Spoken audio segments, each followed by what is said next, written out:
women of 1916 and lived with them for the last number of years to occupy a bandstand in Stephen's Green, even for a few minutes, in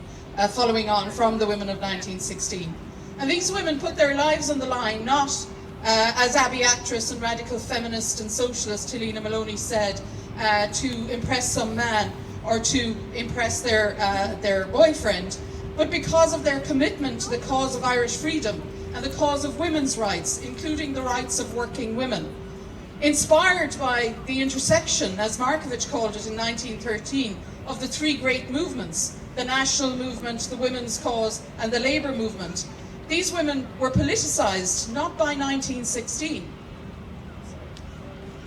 but by the fact that they were involved in all these campaigns coming up to 1916. They saw 1916 as one more step on the way to achieving these aims that they had already been campaigning for. Their involvement in radical organisations like Indian Naheran, set up in 1900, a militant, feminist, separatist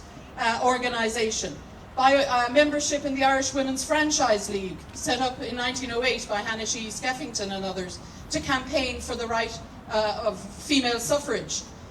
These women were excluded from many organisations, like nationalist organisations, so they set up their own space and they carved out their own spaces in which they could express their political ideologies. And they came together on many of these political ideologies. In 1911, when the Irish Women's Workers' Union was set up, on the platform at the inaugural meeting you had Delia Larkin, who was going to be the head of the IWWU, but also speaking you had Countess Markovich from Indian Naheran, and you had Hannah Sheehy Skeffington from the Irish Women's Franchise League, representing those three great causes that women were involved in.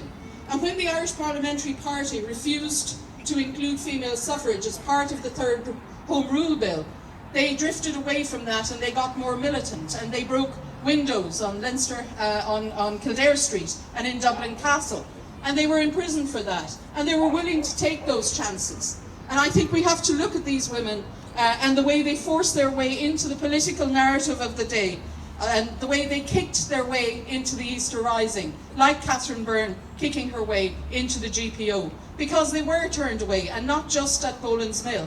When they arrived at Jacob's factory, Thomas MacDonagh said he had not made any provision